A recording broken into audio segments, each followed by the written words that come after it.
the best academy. Hi everyone, welcome to Harish Academy. ఈరోజు current అఫైర్స్లో భాగంగా each and every టాపిక్ని మనము డీటెయిల్గా డిస్కస్ చేసుకుందాం.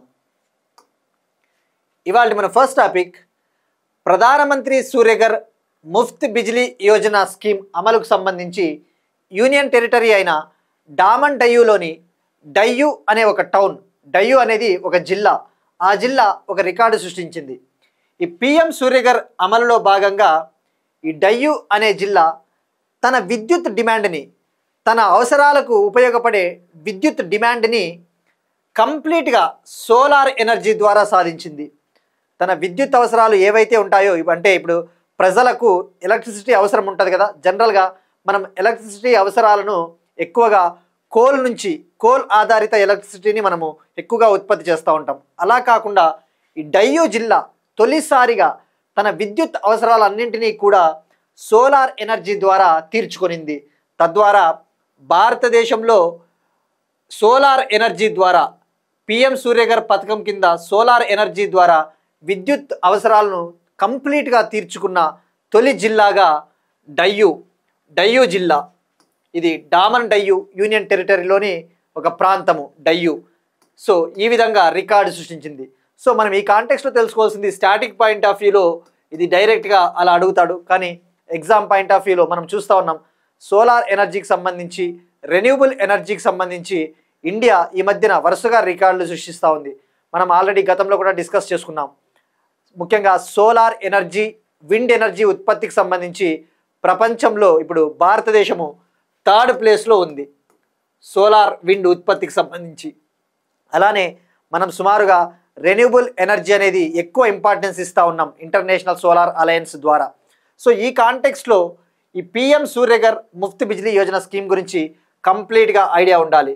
జనరల్గా చదివేటప్పుడు ఈ స్కీమ్లు మనకు ఎందుకు కరెంట్ అఫైర్స్లో భాగంగానే డౌట్ రావచ్చు, కానీ ఎప్పుడైనా ఎకానమీ రిలేటెడ్ స్కీమ్స్ అయినా, ఇలాంటి రెన్యూబుల్ ఎనర్జీ స్కీమ్స్ అయినా, ఏదైనా బయోడైవర్సిటీ, ఎన్విరాన్మెంట్కి సంబంధించిన స్కీమ్స్ ఏవైనా వార్తల్లో ఉన్నప్పుడు తప్పకుండా అవి 2 సంవత్సరాల కిందట కాదు, 3 సంవత్సరాల కిందట లాంచ్ చేసినా మనం ఒకసారి రీకాల్ చేసుకోవాలి. ఎందుకంటే ఎగ్జామ్లో ట్రెండ్స్ అబ్జర్వ్ చేస్తే ఈ రెన్యూబుల్ ఎనర్జీ, సోలార్ ఎనర్జీ అనేది కంటిన్యూస్గా వార్తల్లో ఉంటుంది. కాబట్టి ఈ స్కీమ్ గురించి కంప్లీట్గా ఐడియా ఉండాలి.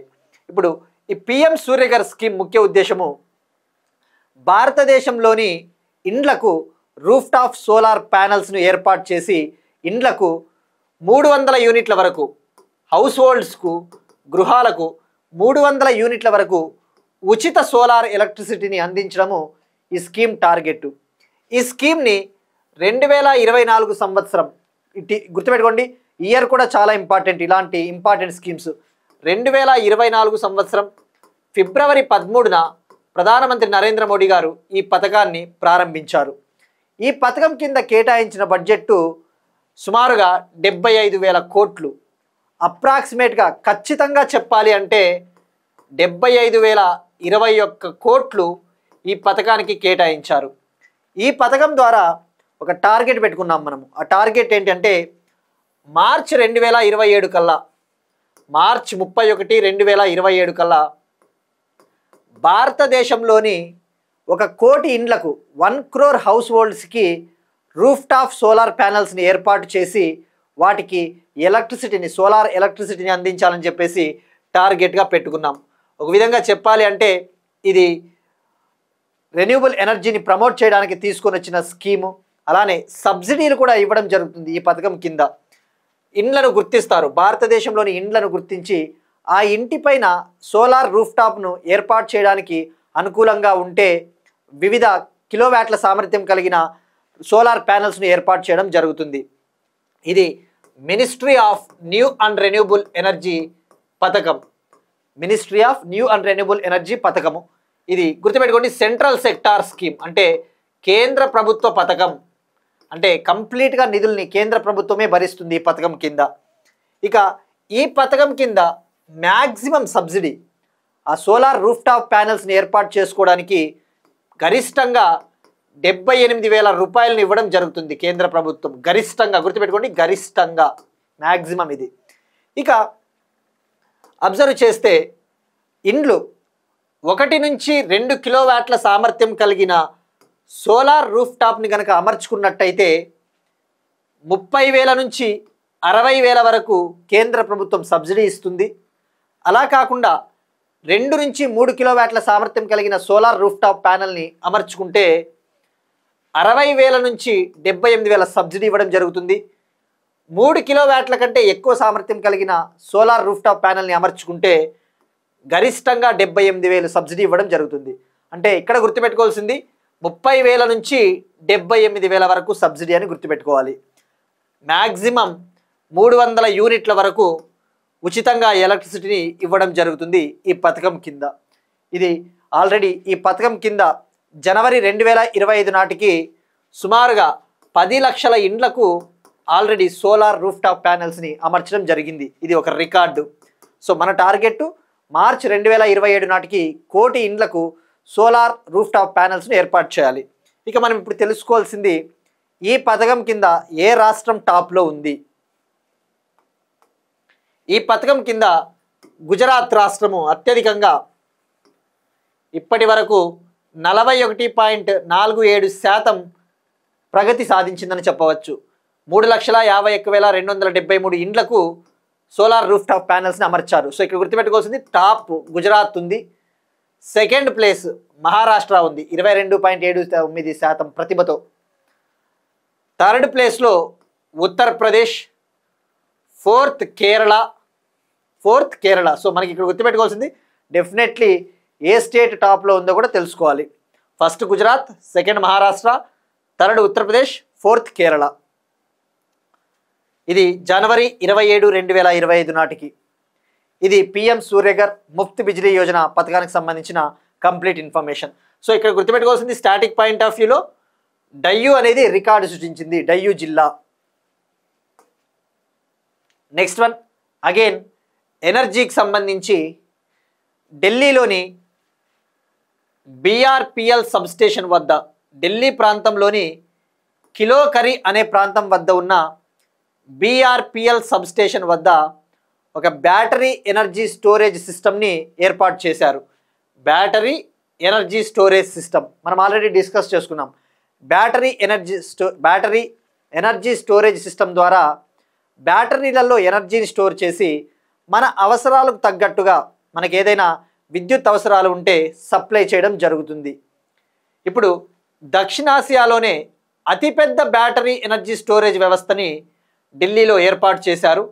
ఇది 20 మెగావాట్ల సామర్థ్యం కలిగినది. అలానే ఇది భారతదేశంలోనే తొలిసారిగా ఆమోదింపబడ్డ కమర్షియల్ ప్లాంట్ అని చెప్పవచ్చు, commercial battery energy storage system అని చెప్పవచ్చు. అంటే ఇంత స్థాయిలో, ఈ స్థాయిలో ఏర్పాటు కావడం ఇదే తొలిసారి. ఇక ఈ సిస్టమ్ ద్వారా, ఈ ప్రాజెక్టు ద్వారా రోజుకు 4 గంటల పాటు నిరంతరాయంగా పవర్ సప్లై చేసే కెపాసిటీ ఈ సిస్టమ్కి ఉంటుంది. నెక్స్ట్ వన్ అగైన్ ఈరోజు ఎనర్జీ రిలేటెడ్ టాపిక్స్, ఎనర్జీకి సంబంధించి కరెంట్ అఫైర్స్ ఎక్కువగా ఉన్నాయి వార్తల్లో. ప్రధానమంత్రి నరేంద్ర మోడీ గారు తన వెస్ట్ బెంగాల్ పర్యటనలో భాగంగా సిటీ గ్యాస్ డిస్ట్రిబ్యూషన్ ప్రాజెక్టులకు శంకుస్థాపన చేశారు. సిటీ గ్యాస్ డిస్ట్రిబ్యూషన్ ప్రాజెక్ట్స్ అంటే పేరులోనే ఉంది గ్యాస్. భారతదేశంలో మన ఇండియన్ ఎనర్జీ బాస్కెట్లో అంటే మనము మ్యాక్సిమం ఎనర్జీని కోల్ నుంచి ఎక్కువగా ఉత్పత్తి చేస్తాం.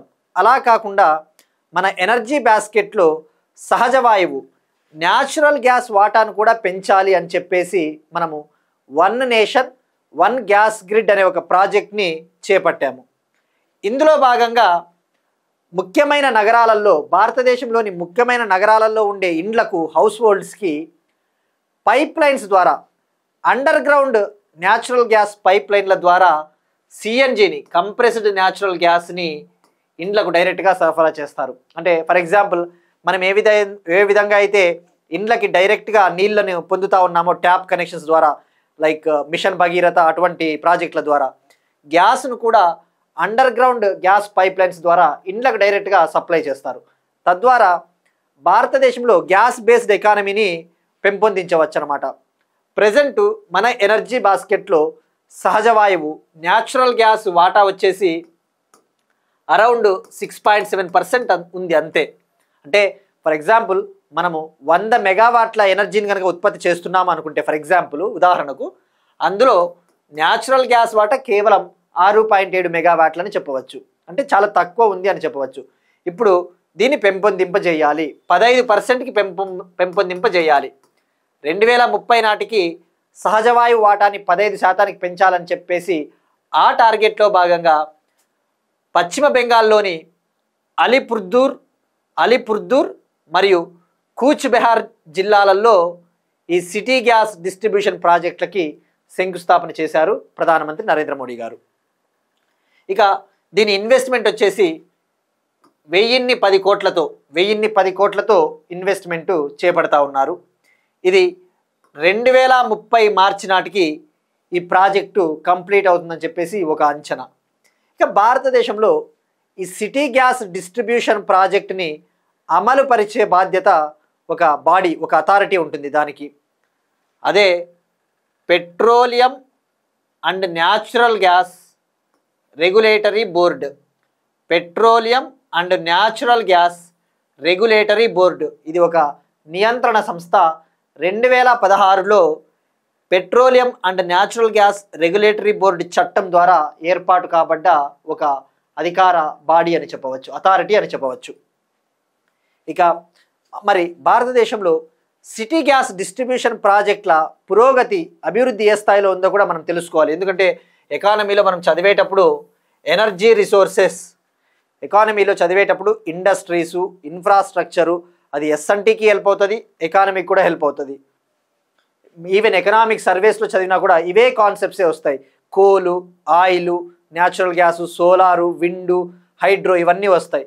So city gas distribution projects ఇది 2014లో 66 జిల్లాలలో 2014 నాటికి 66 జిల్లాలలో సిటీ గ్యాస్ డిస్ట్రిబ్యూషన్ ప్రాజెక్టులు ఉండేవి. ఇప్పుడు 2025 నాటికి 550 జిల్లాలలో ఈ సిటీ గ్యాస్ డిస్ట్రిబ్యూషన్ సేవలు అందుతూ ఉన్నాయి. అంటే పురోగతి సాధించింది అని చెప్పవచ్చు. సో ఇక్కడ స్టాటిక్ పాయింట్ ఆఫ్ వ్యూలో గుర్తుపెట్టుకోవాల్సింది ఎక్కడ శంకుస్థాపన చేశారు అని చెప్పేసి. నెక్స్ట్ వన్, ఆంధ్రప్రదేశ్కి సంబంధించి ఒక స్కీమ్ పట్టణ ప్రాంతాల్లోని పేదలను సాధికారత తీసుకురావడానికి, పట్టణ ప్రాంతాల్లోని పేదలకు సాధికారత ఎంపవర్మెంట్ తీసుకురావడానికి, అలానే ముఖ్యంగా ఆంధ్రప్రదేశ్లోని పట్టణ ప్రాంతాల్లో ఉన్న సెల్ఫ్ హెల్ప్ గ్రూప్స్ అంటే స్వయం సహాయక సంఘాల మహిళలకు ఎవరైతే డిగ్రీ చదువుకొని ఉంటారో అటువంటి మహిళలకు ఉపాధి అవకాశాలను కల్పించడానికి ఆంధ్రప్రదేశ్ ప్రభుత్వము డిజిలక్ష్మి అనే స్కీమ్ని లాంచ్ చేయబోతా ఉంది. డిజిలక్ష్మి అంటే డిజిటల్ లక్ష్మి, అంటే డిజిటల్ సేవలు అందించడం ద్వారా పట్టణ ప్రాంతాల్లో నివసిస్తూ ఉన్న పేదలకు సేవలు అందించాలి. అట్ ద సేమ్ టైం ఆ సెల్ఫ్ హెల్ప్ గ్రూప్స్లో ఉన్న మహిళలకు కూడా ఎంప్లాయ్మెంట్ దక్కించినట్టు అవుతుంది అనమాట, ఎంప్లాయ్మెంట్ కల్పించినట్టు కూడా అవుతుంది. మరి ఈ స్కీమ్ ద్వారా ఏం చేయబోతా ఉన్నారో మనం తెలుసుకోవాలి. ఈ స్కీమ్ని మెప్మా అమలు చేయబోతా ఉంది. Mission for elimination of poverty in municipal areas MEPMA నిర్వహిస్తుంది. ఈ పథకంలో ఏం చేస్తూ ఉన్నారో తెలుసుకోవాలి. ఫర్ ఎగ్జాంపుల్, మనం ఏదైనా డిజిటల్ సేవలు పొందాలి అంటే మీ సేవా సెంటర్కో లేదంటే ప్రభుత్వ కార్యాలయాలకు వెళ్తాం. అక్కడ మనము అప్లై చేసుకోవాలి, డబ్బులు కట్టి ఆ అప్లికేషన్ ఫామ్ని ఫిల్ చేసి అప్లై చేస్తే అది ఎప్పటికి వస్తుందో తెలియదు, మనం చాలా రోజులు వెయిట్ చేయాల్సి ఉంటుంది. అట్ ద సేమ్ టైం మనం కంటిన్యూస్గా ప్రభుత్వ ఆఫీసుల చుట్టూ తిరగాలి. అలా కాకుండా ఇప్పుడు ప్రజల వద్దకే పరిపాలనలో భాగంగా ఆంధ్రప్రదేశ్ ప్రభుత్వము పట్టణాలలో, టౌన్లలో 10,000 కియోస్క్ సెంటర్లను ఏర్పాటు చేయబోతా ఉన్నారు. 10,000 కియోస్క్ సెంటర్లు. కియోస్క్ సెంటర్స్ అంటే మనం ఆల్రెడీ డిస్కస్ చేసుకున్నాం. It's a kind of ATM machine మాదిరి. ఈ 10,000 కియోస్క్ సెంటర్లను ఏర్పాటు చేస్తారు. ఇందులో భాగంగా పట్టణ ప్రాంతాల్లో ఉన్న పేదల వద్దకే ఇవి పేదలు ఉన్న ప్రాంతాలలో ఇవి ఏర్పాటు చేస్తారు. తొలి దశలో 4,000 కియోస్క్ సెంటర్లను ఏర్పాటు చేస్తారు టౌన్లలో. తద్వారా వాళ్ళు అక్కడే ఈజీగా అప్లై చేసుకోవచ్చు, అవసరమైన సర్వీసులను కూడా పొందవచ్చు. ప్రతి 300 కుటుంబాలకు ఒక కియోస్క్ సెంటర్ను ఏర్పాటు చేస్తారు. ప్రతి 300 కుటుంబాలకు ఒక కియోస్క్ సెంటర్ను. తొలి దశలో 4000 కియోస్క్ సెంటర్లను ఏర్పాటు చేయనున్నారు. ప్రాథమిక దశలో 20 డిజిటల్ సేవలు అందించబోతా ఉన్నారు. గుర్తుపెట్టుకోండి, 20 డిజిటల్ సేవలు తొలి దశలో. ఆ తర్వాత ఇంకా అందించే సేవలు పెరుగుతాయి. ఇందులో భాగంగా ఏం చేస్తారు అంటే, ఆ పట్టణాలలోనే కియోస్క్ సెంటర్లు ఏర్పాటు చేసినప్పుడు మనం అక్కడికి వెళ్తాము, డైరెక్ట్గా ఎక్కువ టైం వెయిట్ చేయకోకుండా మనకు అవసరమైన సేవలను పొందవచ్చు. సో ఇక్కడ గుర్తుపెట్టుకోవాల్సింది డిజిలక్ష్మి పథకం. డిగ్రీ చదివిన సెల్ఫ్ హెల్ప్ గ్రూప్స్ మహిళలు అర్హులని చెప్పవచ్చు. దీన్ని తొలుత విజయవాడ, వైజాగ్, కాకినాడ, గుంటూరు, నెల్లూరు, ఒంగోలు, తిరుపతి, అనంతపురం, కర్నూలు, కడపలో అమలు చేయబోతూ ఉన్నారు. ఇలాంటి స్కీమ్స్ చదివేటప్పుడు జనరల్గా మనకి ఇది పక్క రాష్ట్రం స్కీమ్ కదా, ఇది ఎందుకు మనకి అనిపిస్తుంది. కానీ ఇవి మనము డిస్క్రిప్టివ్ లాంటి ఎగ్జామ్స్లో డిజిటల్ గవర్నెన్స్, ఈ గవర్నెన్స్, సుపరిపాలన అటువంటి కాన్సెప్ట్స్లలో మనము ఇవి కేస్ స్టడీస్గా ఉదాహరణలుగా మెన్షన్ చేసినట్టయితే మనకి తప్పకుండా మార్క్స్ ఎక్కువ రావడానికి ఛాన్సెస్ ఉంటాయి. నెక్స్ట్ వన్, అగైన్ ఆంధ్రప్రదేశ్కి సంబంధించి ఆంధ్రప్రదేశ్కు చెందిన ఒక నర్సుకి, ఏఎన్ఎం ఉద్యోగికి నైటింగేల్ పురస్కారము దక్కింది. నేషనల్ ఫ్లోరెన్స్ నైటింగేల్ పురస్కారాలను ప్రతి సంవత్సరం కూడా వైద్య రంగంలో సేవలు చేసిన నర్సులకి రాష్ట్రపతి భవన్లో ప్రెసిడెంట్ ప్రదానం చేస్తారు. ఈ సంవత్సరము దేశవ్యాప్తంగా వైద్య రంగంలో సేవలు చేసిన నర్సులకి 15 మందికి ఈ పురస్కారం దక్కింది. ఇందులో భాగంగా ఆంధ్రప్రదేశ్లోని కర్నూలుకు చెందిన ఏఎన్ఎం ఉద్యోగి, కర్నూలుకు చెందిన ఒక నర్సు వలివేటి శుభావతి గారికి ఈ పురస్కారం దక్కింది. ఈమె ఈ 15 మందిలో చోటు దక్కించుకొనింది. ఇది డైరెక్ట్గా ఫ్యాక్ట్ ఓరియంటెడ్. ఈ నేషనల్ ఫ్లోరెన్స్ పురస్కారాలు దేనికి సంబంధించినవి కూడా మనకి తెలుసుకోవచ్చు. Next one, spell be competition. దీన్నే స్పెల్లింగ్ బీ కాంపిటీషన్ అంటారు. అంటే ఈ కాంపిటీషన్లో ఏం చేస్తారు అంటే, ఈ కాంపిటీషన్లో ఎవరైతే పాల్గొంటూ ఉంటారో వాళ్ళకి వివిధ రకాల పదాలను డైరెక్ట్గా అడుగుతారు. ఫర్ ఎగ్జాంపుల్ ఏదైనా ఒక పదం పేరు చెప్పి ఈ పదానికి సంబంధించిన స్పెల్లింగ్ చెప్పమనేసి డైరెక్ట్గా అడుగుతారు. అంటే మన యొక్క ఎబిలిటీని టెస్ట్ చేస్తారు. ఇది అమెరికాలో జరుగుతుంది ఎవ్రీ ఇయర్. అమెరికాలో జరిగే స్పెల్లింగ్ బీ కాంపిటీషన్లో విజేతగా భారతీయ అమెరికన్ 13 ఏళ్ల ఫైజాన్ జాకీ అనే అబ్బాయి గెలుపొందాడు. ఫైజాన్ జాకీ, ఇతని తల్లిదండ్రులు కావచ్చు, లేదంటే ఇతని గ్రాండ్ పేరెంట్స్ హైదరాబాద్కు చెందినవారు, అంటే హైదరాబాద్ మూలాలున్న వ్యక్తి అని చెప్పవచ్చు. సో ఈ అబ్బాయికి ఈ ప్రైజ్ని గెలుచుకోవడం ద్వారా $50,000 క్యాష్ ప్రైజ్ కూడా లభించింది. దీన్ని ప్రజెంట్ చేసేవాళ్ళు, ఈ కాంపిటీషన్ నిర్వహించే వాళ్ళు స్క్రిప్స్ అనే సంస్థ. స్క్రిప్స్ ఈ కాంపిటీషన్లో భాగంగా ఈ అబ్బాయిని ఒక ఫ్రెంచ్ పదానికి సంబంధించి స్పెల్లింగ్ చెప్పమని అడిగారు. ఆ పదం వచ్చేసి ఎక్లైర్సిస్మెంట్. ఎక్లైర్సిస్మెంట్ అనే ఫ్రెంచ్ పదాన్ని స్పెల్లింగ్ కరెక్ట్గా చెప్పమని అంటే ఈ అబ్బాయి కరెక్ట్గా స్పెల్లింగ్ చెప్పాడు. సో గెలుపొందాడు. ఇది 100వ కాంపిటీషన్. తొలిసారిగా 1925లో ఈ స్పెల్ బీ కాంపిటీషన్ జరిగింది. ఇప్పుడు 2025లో జరిగినది ఇది 100వ కాంపిటీషన్ అని గుర్తుపెట్టుకోవాలి. నెక్స్ట్ వన్, టెక్నాలజీకి సంబంధించి సికింద్రాబాద్ రైల్వే స్టేషన్లో ఫేషియల్ రికగ్నిషన్ కెమెరాలు ఏర్పాటు చేయబోతూ ఉన్నారు. మనం చూస్తూ ఉంటాం రైల్వే స్టేషన్స్కి వెళ్ళినప్పుడు ఎక్కువగా దొంగల బెడద, నేరస్తుల బెడద ఎక్కువగా ఉంటుంది. మనం ఏవైనా కొట్టేస్తూ ఉంటారు. అటువంటి నేరస్తుల్ని పట్టుకోవడానికి, వాళ్ళ ముఖ కవలికల ఆధారంగా ఆ నేరస్తులను పట్టుకోవడానికి ఏఐ ఆధారిత, ఆర్టిఫిషియల్ ఇంటెలిజెన్స్ ఆధారిత ఫేషియల్ రికగ్నిషన్ కెమెరాలను అమర్చబోతూ ఉన్నారు సికింద్రాబాద్ రైల్వే స్టేషన్లో. ఆల్రెడీ సికింద్రాబాద్ రైల్వే స్టేషన్ 720 కోట్లతో ఆధునీకరణ పనులు చేపడతా ఉన్నారు సికింద్రాబాద్ రైల్వే స్టేషన్ వద్ద. ఇందులో భాగంగా భారతదేశంలో తొలుత 7 రైల్వే స్టేషన్లలో ఈ ఫేషియల్ రికగ్నిషన్ ఏఐ కెమెరాలు అమర్చబోతూ ఉన్నారు. ఇవి డేటా ఆధారంగా ముఖ్యంగా ఈ ప్రాజెక్ట్ కోసము ఇండియన్ రైల్వే డిపార్ట్మెంట్ వాళ్ళు న్యూఢిల్లీలో ఒక సెంట్రల్ కమాండ్ సెంటర్ను కూడా ఏర్పాటు చేస్తూ ఉన్నారు. ఆ సెంట్రల్ కమాండ్ సెంటర్లో అవసరమైన డేటాను స్టోర్ చేస్తారు. ఆ డేటా ఆధారంగా ఈ కెమెరాలు ముఖ కవళికల ఆధారంగా నేరస్తులను గుర్తిస్తాయి.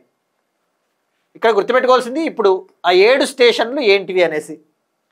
ఆ 7 స్టేషన్లు వచ్చేసి వెస్ట్ బెంగాల్లోని హౌరా రైల్వే స్టేషన్, కోల్కతాలోని Sealdah railway station, Delhi railway station, Mumbai railway station, బీహార్లోని ధనపూర్ రైల్వే స్టేషన్, హైదరాబాద్లోని Secunderabad railway station, Chennai railway station. Already ఈ ఫేషియల్ రికగ్నిషన్ ఆధారిత ఏఐ కెమెరాలను బెంగళూరులో పైలట్ ప్రాజెక్టులో భాగంగా ప్రయోగాత్మకంగా అమలు చేశారు. అక్కడ సక్సెస్ అవ్వడం వల్ల తొలుత ఇప్పుడు 7 స్టేషన్లలో ప్రవేశపెట్టబోతూ ఉన్నారు. సో ఇక్కడ గుర్తుపెట్టుకోవాల్సింది నెంబర్ 7 స్టేషన్లను గుర్తుపెట్టుకుంటే సరిపోద్ది. ఇప్పుడు ఒక క్వశ్చన్ చూద్దాం. నీతి ఆయోగ్కి సంబంధించి మనం ఇటీవల పదవ గవర్నింగ్ కౌన్సిల్ సమావేశం నీతి ఆయోగ్ గురించి డిస్కస్ చేసుకున్నాం. అప్పుడు థీము, ఆ నీతి ఆయోగ్ ఎప్పుడు ఏర్పాటైంది, నీతి ఆయోగ్లో సభ్యులు ఎవరు ఉంటారు అని చెప్పేసి డీటెయిల్గా తెలుసుకున్నాం. దానికి సంబంధించి సింపుల్ క్వశ్చన్, నీతి ఆయోగ్ ఏర్పాటు అయిన తేదీ ఏది? ఆప్షన్ ఏ జనవరి 1, 2015, ఆప్షన్ బి జనవరి 1, 2016, option C April 1, 2015, option D July 17, 2025. ఇది ట్రై చేయండి, ఎందుకంటే నీతి ఆయోగ్ అనేది ప్లానింగ్ కమిషన్ని రీప్లేస్ చేస్తూ తీసుకొని వచ్చిన సంస్థ కాబట్టి. సో ఇది ఎప్పుడు ఏర్పాటైందో ట్రై చేయండి. అలానే డిజిటల్ ఇండియా ఎప్పుడు లాంచ్ చేశారు? డిజిలాకర్ ప్రోగ్రామ్ ఎప్పుడు లాంచ్ చేశారో కూడా కామెంట్ సెక్షన్లో ట్రై చేయండి. ఇక అలానే దాంతోపాటు నీతి ఆయోగ్ చైర్పర్సన్గా ఎవరు వ్యవహరిస్తారు? ప్రస్తుతం వైస్ చైర్పర్సన్ ఎవరున్నారు నీతి ఆయోగ్కి? అది ట్రై చేయండి. అలానే వికసిత్ భారత్ మనం డిస్కస్ చేసుకున్నాం. కొన్ని లక్ష్యాలు ఉంటాయి. వికసిత్ భారత్ సాధించడానికి ఏ ఇయర్ కల్లా వికసిత్ భారత్ని సాధించాలి, అలానే నెట్ జీరో ఎమిషన్స్ అంటే 0 కర్బన ఉద్గారాలను ఏ సంవత్సరం కల్లా మనము సాధించాలని చెప్పేసి టార్గెట్ పెట్టుకున్నాం. ఆ టార్గెట్ ఇయర్స్, వికసిత్ భారత్ లక్ష్య సాధనకు సంబంధించి ఆ సంవత్సరం ఏది, net zero emissions target year ఏది? ఇక నిన్న అడిగిన క్వశ్చన్ విషయానికి వస్తే న్యూ డెవలప్మెంట్ బ్యాంక్, దీన్నే బ్రిక్స్ బ్యాంక్ అంటారు. ఈ బ్రిక్స్ బ్యాంక్లో ఇటీవల జాయిన్ అయిన 9వ దేశం ఏది అంటే అల్జీరియా. ఇక న్యూ డెవలప్మెంట్ బ్యాంక్ విషయానికి వస్తే దీన్ని 2015లో BRICS countries Brazil, Russia, India, China, South Africa ఏర్పాటు చేశాయి. ఆ తర్వాత 4 దేశాలు జాయిన్ అయ్యాయి: బంగ్లాదేశ్, యుఏఈ, ఈజిప్ట్, అల్జీరియా 9వ దేశం. ఇక 2015లో ఏర్పాటైంది. హెడ్ క్వార్టర్స్ చైనాలోని షాంఘై. ఇక ఏషియన్ డెవలప్మెంట్ బ్యాంక్ గురించి కూడా అడిగాం.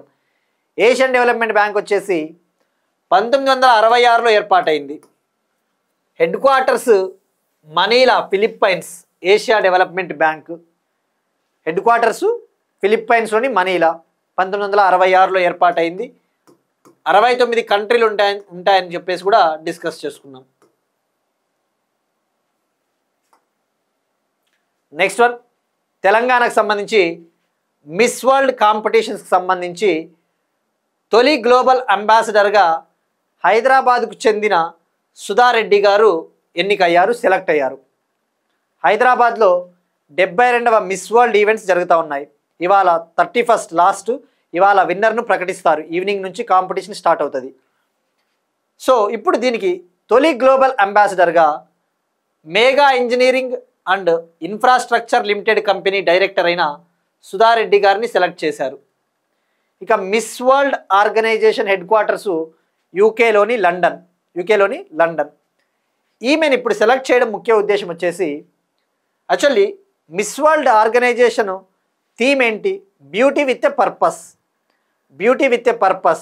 ఆ బ్యూటీ విత్ ఎ పర్పస్లో భాగంగా ఈమె సుధారెడ్డి గారు పిల్లల ఆరోగ్యానికి సంబంధించి, మహిళల హక్కులకు సంబంధించి అవగాహన కార్యక్రమాలు వివిధ దేశాల్లో నిర్వహించబోతూ ఉన్నారు. So for the first time Telugu వారికి దక్కిన అరుదైన గౌరవం అని చెప్పవచ్చు. నెక్స్ట్ వన్ అగైన్ తెలంగాణకు సంబంధించి ఐఎస్ఓ సర్టిఫికేషన్. తెలంగాణ పరిశ్రమల కమిషనరేట్కు ఐఎస్ఓ 901-2015 సర్టిఫికేషను లభించింది. ఈ ఐఎస్ఓ సర్టిఫికేషన్ ముఖ్య ఉద్దేశము క్వాలిటీకి సంబంధించి క్వాలిటీ సర్టిఫికేషన్ అని చెప్పవచ్చు. అంటే నాణ్యత, ఫర్ ఎగ్జాంపుల్ ఏ డిపార్ట్మెంట్ తీసుకున్నా, ఏ ఇండస్ట్రీ తీసుకున్నా అందులో నాణ్యత ఎలా ఉంది, క్వాలిటీ ఏ విధంగా ఉందని చెప్పేసి ఈ సర్టిఫికేషన్ ఇవ్వడం జరుగుతుంది. ఇప్పుడు ఇది తెలంగాణ రాష్ట్రంలోని పరిశ్రమల కమిషనరేట్కు ఈ సర్టిఫికేషన్ రావడం ద్వారా తెలంగాణ రాష్ట్రంలోని పరిశ్రమల విధానాలు, పాలసీలు చాలా సమర్థవంతంగా ఉన్నాయని చెప్పేసి చెప్పడానికి ఇదొక ఉదాహరణ. Next one Gaddar awards. నిన్న ఆల్రెడీ మనం డిస్కస్ చేసుకున్నాం. సినిమా అవార్డులకు గద్దర్ అవార్డులు అని చెప్పేసి తెలంగాణ గవర్నమెంట్ పేరు పెట్టింది. అయితే వీటికి ఇంకా కంటిన్యూషన్ స్పెషల్ జ్యూరీ అవార్డ్స్ను కూడా గద్దర్ అవార్డ్స్లలో భాగంగా ప్రకటించింది. మనము ఆ స్పెషల్ జ్యూరీ అవార్డులు కూడా తెలుసుకోవాలి. ఆల్రెడీ నిన్న డిస్కస్ చేసుకున్నాం. 2014 నుంచి 2023 వరకు సంవత్సరానికి 3 సినిమాల చొప్పున ఉత్తమ చిత్రాలను, టాప్ 3 చిత్రాలను ప్రకటించుకుంటూ వచ్చింది. అందులో మనకి జస్ట్ 2023 గుర్తుపెట్టుకుందాం. 2023 వచ్చేసి బలగం సినిమా ప్రథమ ఉత్తమ చిత్రం, ద్వితీయ ఉత్తమ చిత్రం హనుమాన్, తృతీయ ఉత్తమ చిత్రం భగవంత్ కేసరి. ఇక 2014 కూడా గుర్తుపెట్టుకుందాం, ఎందుకంటే తెలంగాణ ఏర్పాటైన సంవత్సరం కాబట్టి. 2014 సంవత్సరానికి సంబంధించి ప్రథమ ఉత్తమ చిత్రం రన్ రాజారన్, ద్వితీయ ఉత్తమ చిత్రం పాఠశాల, తృతీయ ఉత్తమ చిత్రం అల్లుడు సీను. ఇక మెయిన్గా జ్యూరీ అవార్డుల గురించి ఐడియా ఉండాలి. Special jury awards. Prajakavi Kaloji చిత్రానికి స్పెషల్ జ్యూరీ పురస్కారం దక్కింది. ఇక ఎన్టీఆర్ జాతీయ సినీ పురస్కారం వచ్చేసి నందమూరి బాలకృష్ణకి దక్కింది. పైడి జయరాజ్ సినీ పురస్కారం దర్శకుడు మణిరత్నం గారికి దక్కింది. బిఎన్ రెడ్డి సినీ పురస్కారం డైరెక్టర్ సుకుమార్.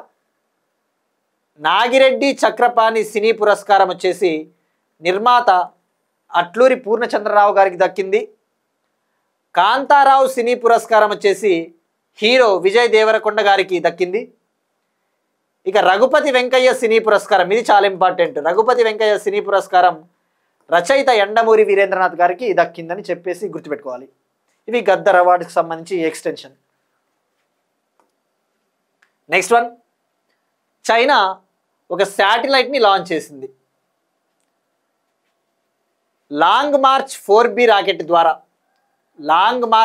రాకెట్ ద్వారా షిజాన్ 26 అనే ఒక శాటిలైట్ని లాంచ్ చేసింది. షిజాన్ 26. ఈ షిజాన్ 26 శాటిలైట్ అనేది చైనా దేశ అవసరాల కోసం, నేషనల్ సెక్యూరిటీ కోసము, పర్యావరణాన్ని మానిటరింగ్ చేయడం కోసము, అటువంటి వాటి కోసము ఉపయోగించబోతూ ఉన్నారు.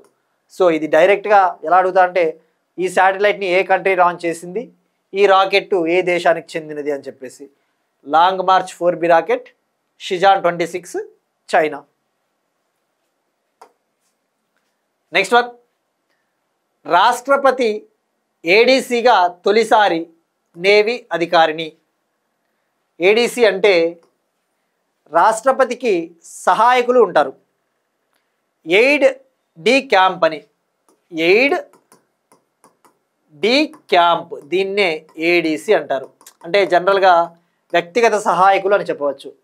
ఆ వ్యక్తిగత సహాయకుల్ని రాష్ట్రపతి నియమించుకోవడం ద్వారా ఆర్మ్డ్ ఫోర్సెస్కి రాష్ట్రపతికి మధ్య కమ్యూనికేషన్ని మెయింటైన్ చేస్తారు ఈ వ్యక్తిగత సహాయకులు. ఇప్పుడు ఈ వ్యక్తిగత సహాయకురాలిగా, రాష్ట్రపతి వ్యక్తిగత సహాయకురాలిగా తొలిసారిగా ఒక నేవీ అధికారిని, నేవీ ఆఫీసర్ని సెలెక్ట్ చేశారు.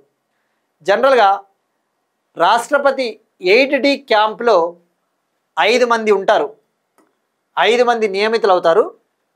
ఆ 5 మందిలో, ఆ 5గురు ఏడీసీల్లో ఆర్మీ నుంచి 3, నేవీ, ఇండియన్ ఎయిర్ ఫోర్స్ నుంచి ఒక్కొక్కరు నియమితులు అవుతారు.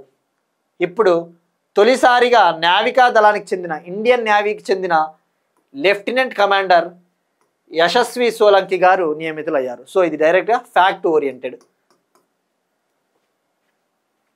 ఇక రాష్ట్రపతి అంటే మనం డిస్కస్ చేసుకున్నాం.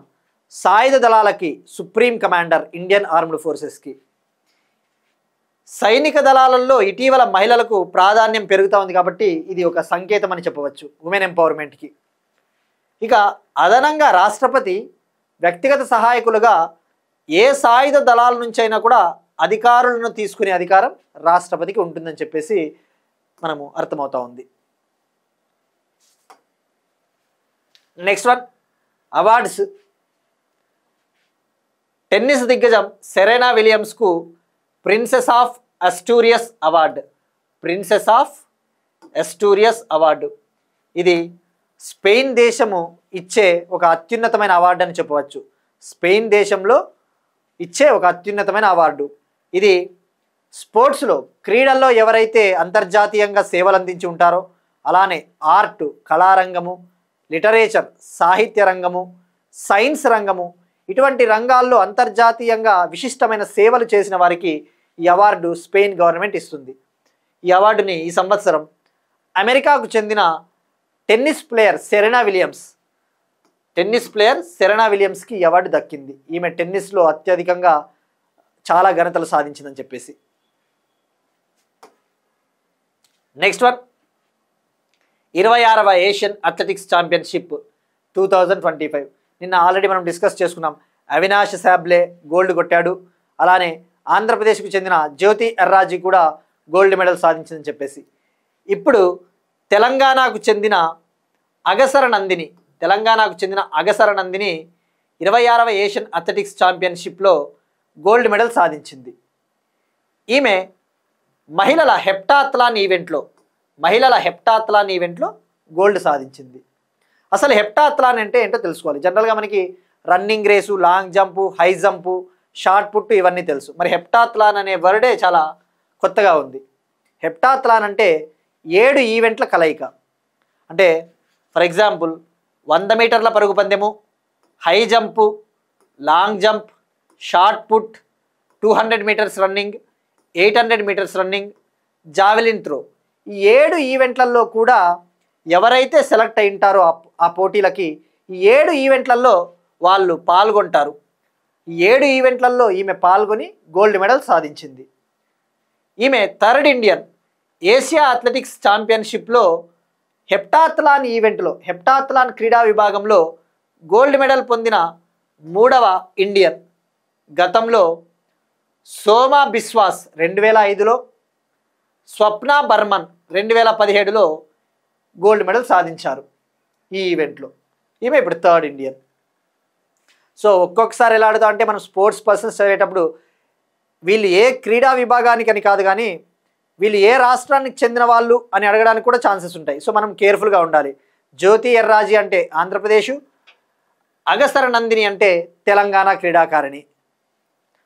ముఖ్యంగా మన స్టేట్ ఎగ్జామ్స్లో వీళ్ళు అడగడానికి ఛాన్సెస్ ఎక్కువగా ఉంటాయి. ఇక నెక్స్ట్ టాపిక్ వచ్చేసి archaeological survey of India monuments with the highest domestic footfall 2023-24. నిన్న కిషన్ రెడ్డి గారు మాట్లాడుతూ ఒక ప్రెస్ మీట్లో ఒక ఇంపార్టెంట్ వ్యాఖ్య చేశాడు. ఆర్కియలాజికల్ సర్వే ఆఫ్ ఇండియా విడుదల చేసిన నివేదికలో భారతదేశంలోని టూరిస్టులు అత్యధికంగా సందర్శిస్తూ ఉన్న టాప్ 10 ప్రదేశాలలో తెలంగాణ నుంచి గోల్కొండ ఫోర్టు, చార్మినార్ టాప్ 10లో చోటు దక్కించుకున్నాయని చెప్పేసి చెప్పారు. సో ఈ కాంటెక్స్ట్లో మనము ఈ లిస్ట్ గురించి తెలుసుకోవాలి. ఇది ఫిబ్రవరి 2025లోనే ఈ లిస్టు విడుదలైంది. బట్ కిషన్ రెడ్డి గారు యూనియన్ మినిస్టర్ మాట్లాడారు కాబట్టి మనము దీన్ని రికాల్ చేసుకోవాల్సిన అవసరం ఉంది. 2023-24 ఆర్థిక సంవత్సరంలో భారతదేశంలోని టాప్ 10 ప్రదేశాలు, అంటే ముఖ్యంగా భారతీయులు, కేవలం డొమెస్టిక్ ట్రావెలర్స్ భారతీయులు ఏ ప్రాంతాలకు అత్యధికంగా టూరిస్టులుగా వెళ్ళారో అది ఆ లిస్ట్ అనమాట. ఫస్ట్ ప్లేస్లో ఆగ్రాలోని తాజ్మహల్ 60.99 లక్షల భారతీయులు సందర్శించారు. రెండవ ప్లేస్లో ఒడిశాలోని కోనార్క్ సన్ టెంపుల్ 31.97 లక్షల మంది భారతీయులు సందర్శించారు.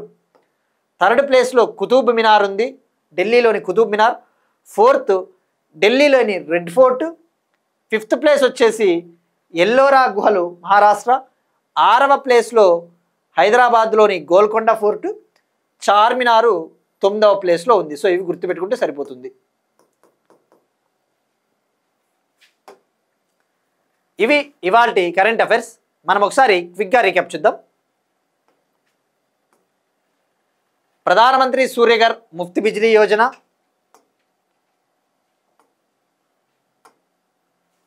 దక్షిణాసియాలోని అతిపెద్ద battery energy storage system,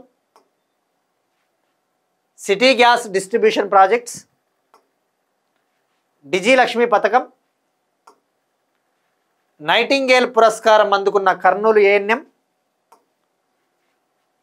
స్పెల్బీ competition winner, Secunderabad railway స్టేషన్లో ఫేషియల్ రికగ్నిషన్ కెమెరాలు,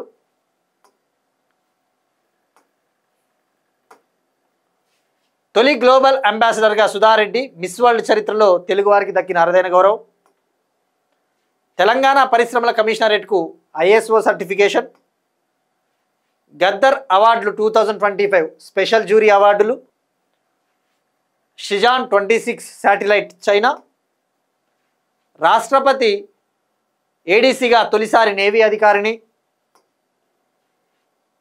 ప్రిన్సెస్ ఆఫ్ అస్టూరియాస్ అవార్డు, 26వ ఆసియన్ అథ్లెటిక్స్ ఛాంపియన్షిప్లో గోల్డ్ మెడల్ సాధించిన తెలంగాణ క్రీడాకారిణి Nandini, ASI monuments with the highest domestic footfall 2023-24. That's it. These are today's current affairs and we'll meet you again tomorrow. Thank you everyone.